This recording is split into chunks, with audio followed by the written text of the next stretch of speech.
Hello and welcome friends, sports 9 में आपका स्वागत है। मेलबर्न टेस्ट की बात करते हैं। तीसरा दिन है। नीतीश कुमार रेड्डी और वॉशिंगटन सुंदर ने फॉलो ऑन बचा लिया है। अपने खूंटे गाड़ दिए। जो ऊपर के टॉप ऑर्डर के बल्लेबाज नहीं कर पा रहे, वो इन ऑलराउंडर्स ने जो है वो करके यहां पर दिखा दिया। मगर फिर भी टीम इंडिया अभी भी जो है वो ऑस्ट्रेलिया से काफी पीछे है। क्या वो मैच बचा पाएगी, क्या ना बचा पाएगी, ये एक सवाल जो है ना वो बना हुआ है। सबसे पहले आपको दिखाते हैं स्पोर्ट्स अपडेट के मैच इस वक्त कहां पर खड़ा है, उसके बाद उस पर चर्चा करेंगे। मेलबर्न में बॉक्सिंग डे टेस्ट मैच का तीसरा दिन है आज। तीसरे दिन नीतीश कुमार रेड्डी और सुंदर ने दिखाया अपना दम। टीम इंडिया को फॉलो ऑन से बचा लिया। फॉलो ऑन से बचाने के लिए टीम इंडिया को बनाने थे 275 रन। बारिश ने तीसरे दिन के खेल में जो है वो खलल डाला। बारिश से पहले नीतीश ने बना लिए थे 85 रन। वॉशिंगटन सुंदर ने हाफ सेंचुरी जो है वो यहां पर लगा दी है। तो ये कंडीशन है। और इन दोनों के बीच में जो साझेदारी है, इन दोनों के बीच में जो ट्यूनिंग है, इन दोनों ने जिस तरीके से यहां पर सामना किया ऑस्ट्रेलिया का और मेलबर्न में अपना दम दिखाया, जो साहसिक पारी इन्होंने खेली है, उसने टीम इंडिया को जो है ना शर्मसार होने से कम बचा लिया। वो फॉलो ऑन बचाया, उसके बाद इस स्थिति में ले आए कि अब यहां से फाइट जारी रहेगी। बिल्कुल बिल्कुल, और फाइट दोनों ही बल्लेबाज कर रहे हैं। इसके अलावा तो अब आप किसी से उम्मीद कर भी नहीं सकते। मतलब टॉप ऑर्डर पूरा फेल, जैसा आपने बताया भी, पूरी तरीके से टॉप ऑर्डर फेल रहा। लेकिन उसके बाद वही बात है, मैं लगातार एक बात कहता हूं कि ऑस्ट्रेलिया में ही किसी भी खिलाड़ी का बेस्ट निकल के आता है। अगर वो बेस्ट बनता है तो ऑस्ट्रेलिया जाकर ही बनता है। अब टेस्ट मैच बचाने की बात थी, किसी ने भी बचा लिया। पंत पहले हमने देखा दिन की शुरुआत में एक खराब शॉट खेल के आउट हो गए, जिसकी कोई जरूरत नहीं थी। वे रविंद्र जडेजा आउट हो गए, लेकिन दोनों बल्लेबाजों ने उसके बाद से कोई भी विकेट गिरने नहीं दिया और अच्छी रन रेट से भी स्कोर कर रहे हैं। धीरे धीरे करके कहीं ना कहीं ऑस्ट्रेलिया को ये तो मैं नहीं कहूंगा कि गेम से बाहर कर रहे हैं, लेकिन हाँ, इंडिया को जरूर बचा रहे हैं। क्योंकि एक फॉलो ऑन अगर तीसरे दिन हमें मिल जाता तो फिर 2 दिन टेस्ट मैच बचाना बड़ा भारी हो जाता। कंडीशंस अलग अलग तरीके की रही, बारिश भी आई, मैदान में क्लाउडी कंडीशंस भी रहे, नई गेंद भी ले लिया 80 ओवर के बाद ऑस्ट्रेलिया ने। लेकिन इन दोनों बल्लेबाजों ने अभी तक अपना साहस नहीं छोड़ा और उसी से कहीं ना कहीं देखा जा सकता है कि टीम इंडिया इस मैच में अभी तक बनी हुई है। अब कितनी लंबी बनी हुई है वो भी इन्हीं दोनों बल्लेबाजों पर कहीं ना कहीं बहुत हद तक डिपेंड करता है, क्योंकि आप जसप्रीत बुमराह और मोहम्मद सिराज से ज्यादा एक्सपेक्ट नहीं कर सकते इसके बाद। बिल्कुल जी, 100-125 रन बिल्कुल अभी भी आप जो है ट्रेल कर रहे हो। और आपने जिस तरीके से पारी खेली, इस पारी की उम्मीद जो है ना वो बहुत लोगों को नहीं थी। जिस तरीके से टॉप ऑर्डर जो है अपना काम नहीं करके गया, जितने सीनियर लोग हैं ना वो उस तरीके से परफॉर्म नहीं कर रहे। यंगस्टर्स ने अपना अच्छा दम दिखाया। ऊपर से आप देख लें यशस्वी जायसवाल ने, फिर नीतीश कुमार रेड्डी और वॉशिंगटन सुंदर ने। चलिए जी, नीतीश कुमार रेड्डी की बात करते हैं। साहसिक पारी उन्होंने खेली, जिसकी वजह से टीम इंडिया जो है फॉलो ऑन बचा पाई। क्योंकि दूसरे दिन के खेल के बाद टीम इंडिया को 111 रन चाहिए थे फॉलो ऑन बचाने के लिए। 5 विकेट उसके हाथ में थे, मगर उसके बाद ऋषभ पंत और रविंद्र जडेजा से उम्मीदें थी जो खास नहीं कर पाए। मेलबर्न में नीतीश कुमार रेड्डी ने छक्कों का एक खास रिकॉर्ड जो है ना वो बना दिया है। ऑस्ट्रेलिया में खेली एक सीरीज में सबसे ज्यादा 6 लगाने का रिकॉर्ड उन्होंने बना दिया है। किसी भी इंडियन ने ऑस्ट्रेलिया में खेली एक टेस्ट सीरीज में इतने छक्के नहीं लगाए। नीतीश ने बॉर्डर गावस्कर ट्रॉफी में अगर हम बात करें तो वहां पर उनके नाम अब जो है यहां पर जो उन्होंने 6 लगाए वो 8 हो गए। ठीक है, टोटल 8 छक्के वो अभी तक इस ट्रॉफी में लगा चुके हैं, बॉर्डर गावस्कर ट्रॉफी में लगा चुके हैं। 191 रन पर जब 6 विकेट गिर गए थे तब नीतीश कुमार रेड्डी क्रीज पर आए थे। और जिस तरीके से उन्होंने ये सेलिब्रेट किया है ना ये पुष्पा के अंदाज में, तो जितने इंडियंस बैठे हुए थे मेलबर्न क्रिकेट ग्राउंड के अंदर, उन सब ने जो शोर मचाया है, ठीक है, वो ऑस्ट्रेलिया के कानों में गूंजा होगा कि भाई इस तरीके से भी बल्लेबाजी की जा सकती है। बिल्कुल बिल्कुल, इस तरीके से भी की जाती है और टेक्निकली बड़े साउंडेड खिलाड़ी हैं। मतलब आप इनसे, आज की जनरेशन से आप एक 21-22 साल के बल्लेबाज से क्या उम्मीद करोगे कि वो T20 स्टाइल में खेलता होगा, जल्दी जल्दी रन कर लेता होगा। लेकिन नीतीश कुमार रेड्डी ने जो टेम्परामेंट आज पूरी पारी के दौरान दिखाया, पूरी पारी क्या पूरी सीरीज के दौरान जितनी बार भी 40+ रन करके भी आउट हो रहे थे, मैं एक बात तो बड़ी तय कह सकता हूं कि वो रन ज्यादा हो सकते थे, शायद उनको साथ नहीं मिला किसी अच्छे बल्लेबाज का। इस पारी में वॉशिंगटन सुंदर उनके साथ लग गए तो उन्होंने रन बड़े कर दिए। अब धीरे धीरे उम्मीद यही है कि इस 50 को जल्दी 100 में पलट लेंगे, बदल लेंगे। अगर ऐसा हो जाता है तो फिर भाई इससे बड़ी बात तो कुछ होगी नहीं भारतीय टीम के लिए। अभी बहुत अच्छी फॉर्म में है और सबसे अच्छी बात यह है कि अब टाइम आ चुका है कि इस खिलाड़ी को टॉप 6 के अंदर लाया जाए। बहुत लेट इनको खिलाया जाता है, 8वें नंबर का ये खिलाड़ी नहीं है, ये बात तो मैं जान चुका हूं। कहीं ना कहीं इनको टॉप 6 में लाइए और इनका फायदा उठा के एक एक्स्ट्रा गेंदबाज आप अपनी टीम में खिला सकते हैं सिडनी टेस्ट मैच में, जिससे आपको फायदा मिलेगा, जो कि आप एक बॉलर पूरी सीरीज लैग करते रहे। नीतीश कुमार रेड्डी ने ये पूरा दम दिखाते हुए बता दिया कि आप मेरे को टॉप 6 में खिलाइए, एक एक्स्ट्रा फास्ट फास्ट बॉलर आप खिलाइए, मैं बल्ले से आपको रन्स दूंगा और कभी कभार गेंदबाजी भी कर दूंगा। तो अच्छी बात यह है कि पूरी सीरीज में बल्ला चला है, और जिस बात की मैं लगातार उम्मीद कर रहा था कि इनको किसी बल्लेबाज का साथ नहीं मिल रहा कि ये 3 फिगर्स में जा सके, आज मिल गया, तो आज धीरे धीरे पहुंच रहे हैं उस मुकाम तक। रेड बॉल क्रिकेट के अंदर आप इन्हें हार्दिक पांड्या कह सकते हैं। जिस तरीके से व्हाइट बॉल क्रिकेट के अंदर आपको वो दोनों मल्टी रोल करके देते हैं, ये यहाँ पर आपको मल्टी रोल करके देते हैं। थोड़ा गेंदबाजी जो है ना, जैसे जैसे एक्सपीरियंस बढ़ेगा, उम्र भी बढ़ेगी थोड़ा सा, ठीक है, तो वो गेंदबाजी में एक्सपीरियंस आ जाएगा, वो डेप्थ आ जाएगी कि भाई आपको गेंदबाजी में एक आधा नहीं 2-3 विकेट भी फिर दिला सके। बल्लेबाजी में तो उन्होंने दिखाई दिया कि वो क्या कर सकते हैं। तो टेस्ट क्रिकेट में जो हार्दिक पांड्या को कई बार लाने की कोशिश की जाती थी या उनकी कमी महसूस होती थी, नीतीश कुमार रेड्डी ने उस अपॉर्चुनिटी को, उस जगह को जो है दोनों हाथों से ले लिया। बिल्कुल बिल्कुल। अब आप इनको एक बॉलिंग ऑलराउंडर तो नहीं कहेंगे, अब ये प्रॉपर्ली एक बैटिंग ऑलराउंडर बन चुके हैं, जो कि ऐसी बात नहीं है गेंदबाजी इतना औसत करते हैं, गेंदबाजी भी अच्छी है। बट बात ये है कि ऑस्ट्रेलिया में जो जिस पेस से वो बॉलिंग करते हैं उस पेस से कई बार आपको विकेट्स नहीं मिल पाते, बट कारगर हो सकते हैं इंडिया में, न्यूजीलैंड में, साउथ अफ्रीका में, जहां शायद आपको और थोड़ा सा विकेट से, साउथ अफ्रीका में तो 130-135 वाला गेंदबाज भी अच्छा कर जाता है, ऑस्ट्रेलिया में थोड़ा स्पीड ज्यादा चाहिए होती है कंपेरेटिवली दूसरे विकेट से। तो बन रहे हैं धीरे धीरे, और उम्मीद करते हैं कि शायद जो अभी आपने बात कही कि व्हाइट बॉल फॉर्मेट में आपके पास हार्दिक पांड्या हैं बतौर बैटिंग ऑलराउंडर, वो चीज अब Nitish Kumar Reddy red ball cricket में लेके आएंगे और एक लंबे समय तक लेके आएंगे और लंबे रन्स करेंगे। बात यह है कि अगर आपको सच में एज अ बैटिंग ऑलराउंडर खेल के दिखाना है, किसी टीम में बैटिंग ऑलराउंडर बतौर आपको खेलना है, तो फिर टॉप 6 में इनको उतारा जाना चाहिए। मैं अभी भी एक बात मानता हूं कि इनको निचले नंबर पे, 8वें नंबर पे, 9वें नंबर पे बल्लेबाजी करके आप अपनी टीम में एक बल्लेबाज वेस्ट कर रहे हैं। बिल्कुल जी, एक बल्लेबाज जो है वो कहीं ना कहीं कुर्बान हो जाता है, मगर ठीक है, ये पहली सीरीज है। आप ये कह सकते हैं कि भाई इस बॉर्डर गावस्कर ट्रॉफी में जो सबसे बड़ा पॉजिटिव या सबसे बड़ी खोज जो टीम इंडिया के लिए निकल के आई है, वो नीतीश कुमार रेड्डी ही निकल कर आए हैं। जिस तरीके से उन्होंने परफॉर्मेंस दी है, जिस तरीके से जिगर दिखाया, उम्र अभी छोटी है, मगर ये है कि परफॉर्मेंस करने की भूख जो है वो ज़्यादा है, स्किल सेट पूरा नजर आता है इस खिलाड़ी के अंदर, बहुत अच्छे से इसमें इन्वेस्ट किया जा सकता है। वॉशिंगटन सुंदर की बात करना भी बहुत जरूरी है, क्योंकि उन्होंने दूसरे छोर से साथ दिया है। अब आप एक बात देखिए, जो दूसरे टॉप ऑर्डर के बल्लेबाज नहीं कर पा रहे, वो चीज वॉशिंगटन सुंदर ने करके दिखाई। उन्होंने 50 स्कोर करने के लिए ना सिर्फ एक बाउंड्री लगाई, सिर्फ एक बाउंड्री, ठीक है। यही डिसिप्लिन चाहिए। अगर आपसे रन नहीं बन रहे या स्थिति थोड़ी सी मुश्किल है, तो टेस्ट क्रिकेट में यही डिसिप्लिन चाहिए। ये नहीं कि हर गेंद को जो है बैट लगाने के लिए चले जाओ, ठीक है, और फिर अपने स्लिप्स में कैच थमा बैठो, पीछे कैच थमा बैठो, पता नहीं कौन सा इंटेंट दिखाओ। वॉशिंगटन सुंदर ने जो मैच अवेयरनेस दिखाई है, इसी के लिए वो जाने जाते हैं। वैसे मूलतः ये माना जाता है कि भैया T20 type of a player है, मगर टेस्ट का भी टेम्परमेंट उन्होंने दिखा दिया, और प्लेयर वही होता है जी, तो जिस तरीके से सिचुएशन हो उस तरीके से रिएक्ट कर जाए। और कितनी बार कर चुके हैं, मतलब ये तो ऐसा है कि टेस्ट क्रिकेट में तो मुसीबत में जब भी टीम इंडिया पहुंचती है, बल्ले से कुछ ना कुछ करते हैं। पिछली बॉर्डर गावस्कर ट्रॉफी आप पूरी उठा लीजिए, उसमें भी इन्होंने बड़ा इनका अहम योगदान रहा था। तो ये तो अपने टाइम पे भाई कुछ ना कुछ करके दिखाई रहे हैं। बट बात वही है जो आपकी पहली बात थी, मैं उसी पे आना चाहता हूँ कि टॉप ऑर्डर क्या कर रहा है, क्या कर, जब 56 रन में एक बाउंड्री स्कोर करके एक लड़का इतना यंग है जो कि पेशेंस दिखा सकता है, हाँ। तो फिर भाई रोहित से क्यों नहीं हो रहा है, विराट से क्यों नहीं हो रहा है, हाँ। क्यों नहीं हो पा रही ये चीज दूसरे बल्लेबाजों से? ऋषभ पंत से पूरी सीरीज में रन कब आएंगे? हाँ। मतलब कहीं ना कहीं हम ऋषभ पंत की तो बात कर ही नहीं रहे विराट और रोहित के चक्कर में, उनके रन कहाँ हैं पूरी सीरीज में? एक 50 एक भी नहीं है, चौथा टेस्ट मैच आ चुका, अभी तक एक 50 नहीं है। जो भी कर रहे हैं वो तो निचला ऑर्डर ही, पूरा सीरीज आप उठा के देख लीजिए, या तो यशस्वी जायसवाल ने रन किए, एक शतक चलिए कोहली का हटा देते हैं, उसके अलावा तो नीतीश कुमार रेड्डी हैं, वॉशिंगटन सुंदर हैं, जड्डू हैं, इसके अलावा रन किए किसने? तो ये कहीं ना कहीं टॉप ऑर्डर को सीखने की जरूरत है। और अभी तक हम एक बात थी कि मैनेजमेंट पे और कोचेस पे बड़े सवाल उठा रहे थे कि भाई हमारे जो असिस्टेंट कोच हैं, जो बल्लेबाजी कोच जो भी हैं, वो क्या कर रहे हैं? तो वो तो अपना काम कर रहे हैं, अगर वो अपना काम नहीं कर रहे होते तो फिर नीतीश कुमार रेड्डी और वॉशिंगटन सुंदर के रन क्यों आ रहे होते लगातार? तो ये सीधा सीधा माइंडसेट का यहाँ पे आप फर्क समझ सकते हैं।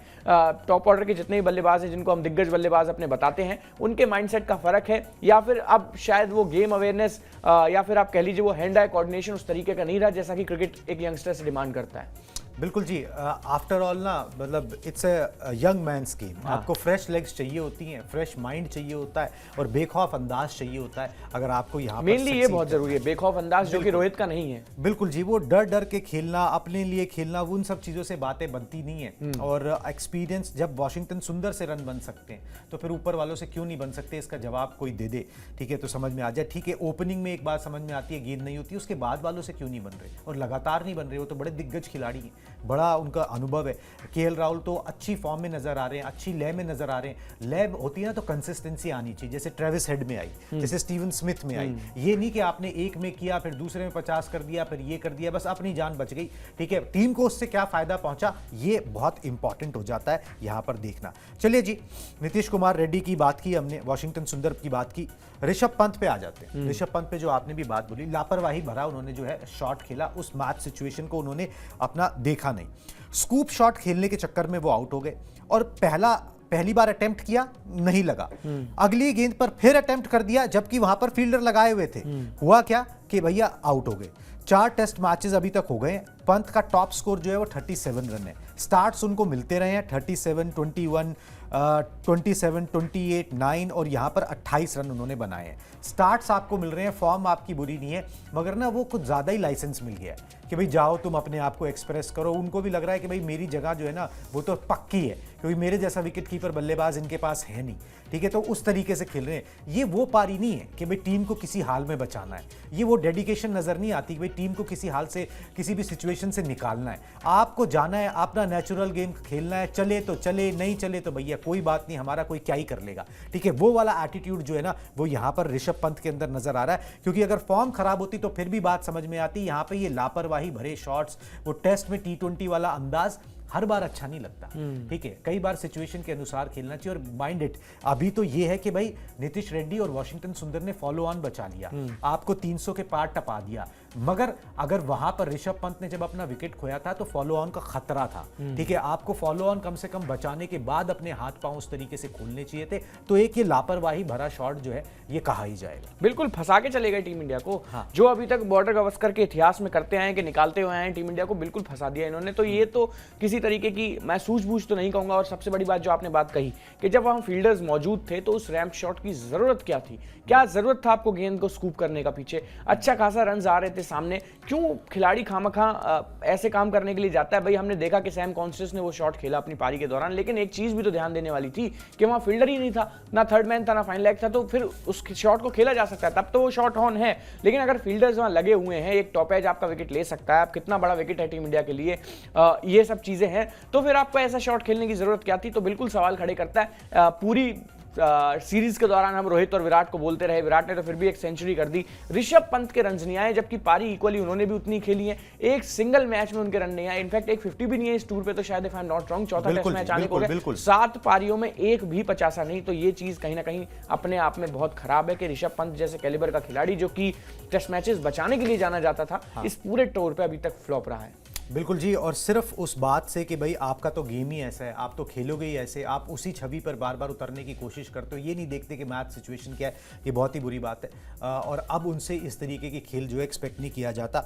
सुनील गावस्कर साहब बहुत नाराज़ हो गए, उन्होंने जो है ऋषभ पंत को मूर्ख तक बोल डाला है। ठीक है जी, दिखाते हैं जी क्या बोला है गावस्कर साहब ने, दिखाएं। मूर्ख, मूर्ख और मूर्ख, आपके लिए 2 फील्डर हैं, फिर भी आपने ऐसा शॉट खेल दिया। जब आपने पिछला शॉट मिस कर दिया था फिर भी आप देखिए कि कहां फंस गए। ये आप अपना विकेट जो है फेंक कर गए हैं। आप नहीं कह सकते हैं कि ये आपका नेचुरल गेम है, ये आपका नेचुरल गेम नहीं है, ये एक बेवकूफ़ी भरा शॉट है और ये आपकी टीम को बुरी तरह से निराश करता है। आपको कंडीशन को समझना होगा। उसे, मतलब कि ऋषभ पंत को बोल रहे हैं, उसे उस ड्रेसिंग रूम में नहीं, मतलब कि टीम इंडिया के ड्रेसिंग रूम में नहीं बल्कि दूसरे ड्रेसिंग रूम में जाना चाहिए, जिस तरीके से उन्होंने किया है। मतलब कि उन्होंने अपनी टीम का नहीं दूसरी टीम का भला किया है, इसलिए वो अपने ड्रेसिंग रूम में ना जाए। ये बात जो है ना सुनील गावस्कर ने बोली है। और देखिए, इससे हार्श कोई और क्या ही बोल लेगा, मतलब फिर तो वो असंवैधानिक लैंग्वेज जो होती है ना वो हो जाएगी, क्योंकि इससे हार्श नहीं बोला जा सकता एक इंटरनेशनल क्रिकेटर के लिए।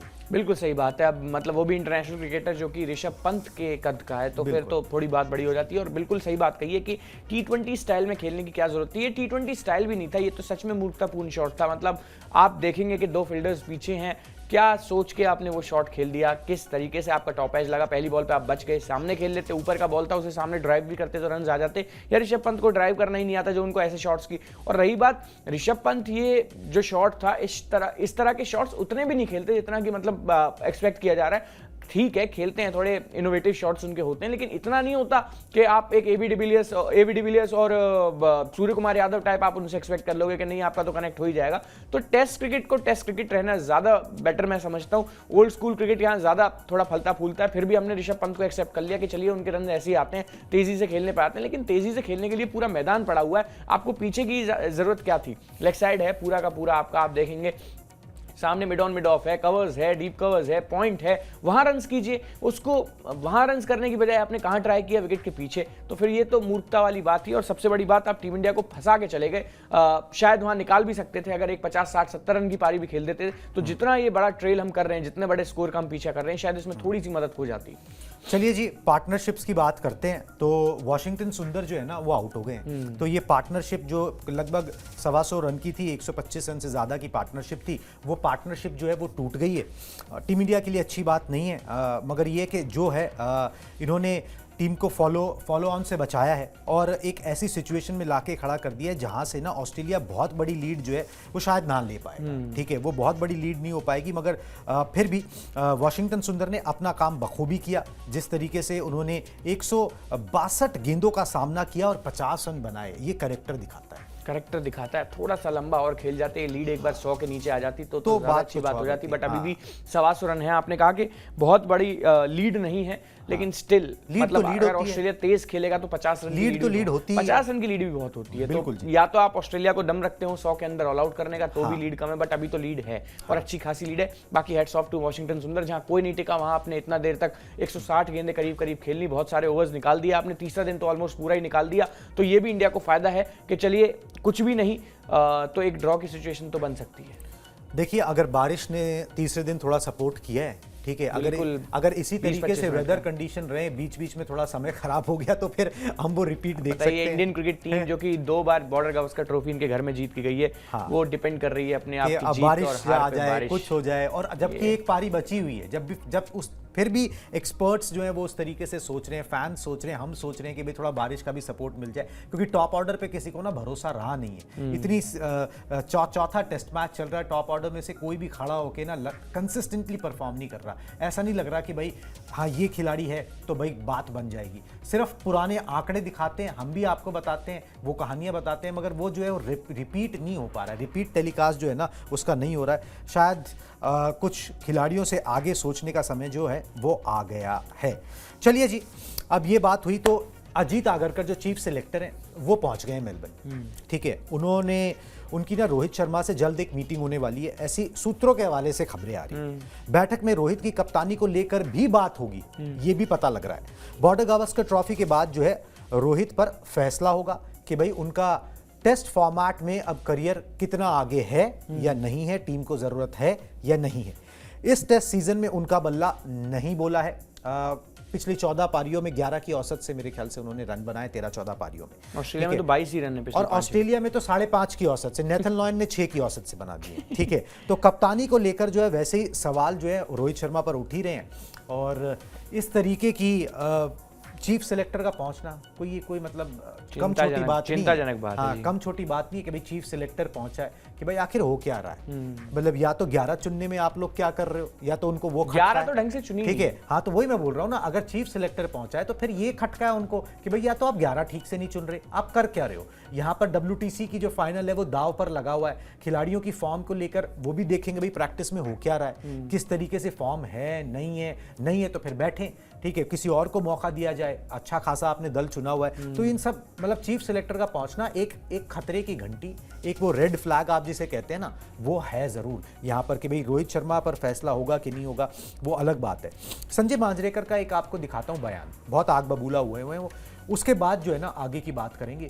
एक इंडियन क्रिकेट की बहुत पुरानी बात वो बोल रहे हैं जो आज भी तार्किक है। भारतीय क्रिकेट के साथ एक बड़ा मसला ये है कि इस देश के तमाम दिग्गज प्लेयर्स जो रनों के लिए संघर्ष कर रहे होते हैं, उनके लिए हम खास व्यवस्था की जाती है ताकि वो फॉर्म में लौट सके।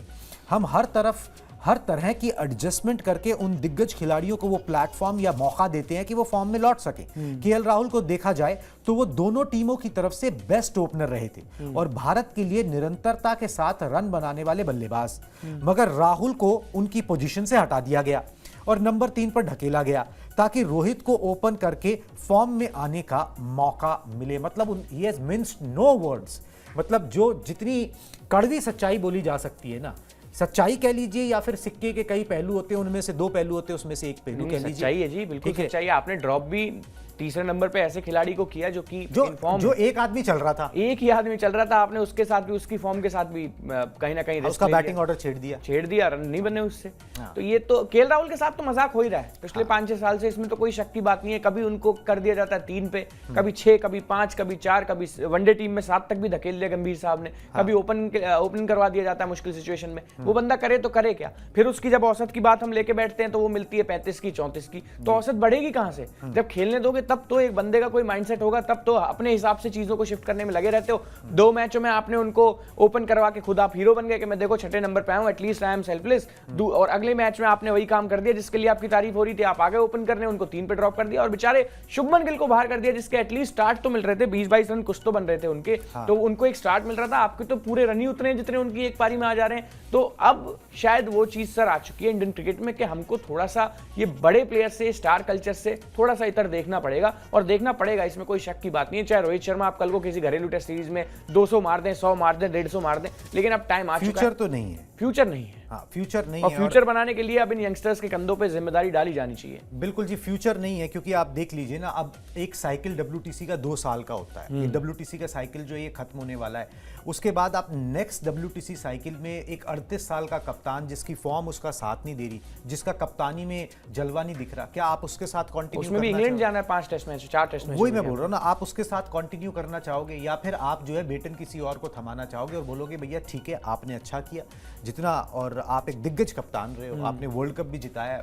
थैंक यू वेरी मच, मगर अब जो है हम आगे की सोच रहे हैं। और इस तरीके से हर टीम सोचती है, ठीक है। इस तरीके से इंग्लैंड ने सोचा, तभी तो जेम्स एंडरसन से आगे बढ़ गए, नहीं तो परफॉर्मेंस तो वो दे ही रहे थे। ऐसा नहीं है कि वो विक्ट्री निकाल के दे रहे थे, मगर ये कि उनसे आगे सोचने की जरूरत है, क्योंकि फिर दूसरे बंदे कैसे तैयार होंगे, उनको उनके हाथ में कब बेटन दी जाएगी? एकदम से जब आप चले जाओगे। तो फिर ये चीज़ जो है ना वो बहुत ज़रूरी है, जिसके लिए यहाँ पर जो है वो कोशिश जो है वो शायद ज़रूरी कोशिश जो है ना वो इस सीरीज़ के बाद होगी। इस सीरीज का जो भी नतीजा निकलेगा उसके बाद ये जो बैठक की बात हो रही है ना, मुझे ज़्यादा लॉजिकल लग रही है और होनी भी चाहिए उसके बाद कि भाई आपका फ्यूचर क्या है, आप डिस्कस करो, टेबल पे आओ, बात करते हैं, ठीक है। आप क्या देख रहे हो, हम क्या सोच रहे हैं, आंकड़े क्या कह रहे हैं, इन सब चीज़ों को मद्देनजर रखते हुए एक फैसला जो है वो यहाँ पर लिया जाएगा।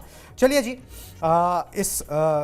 इस टेस्ट मैच में क्या होता है उस पर जो है हमारी नज़र बनी रहेगी। वैसे टीम इंडिया का जसप्रीत बुमराह भी आउट हो गए हैं, 350 पर जो है 9 विकेट टीम इंडिया के। अनफॉर्चुनेटली 99 पे बल्लेबाजी नीतीश कुमार रेड्डी कर रहे हैं।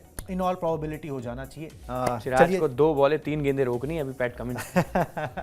चलिए जी, इस ब्रॉडकास्ट में अभी बस इतना ही। आप हमारे साथ जुड़े इसके लिए बहुत बहुत शुक्रिया।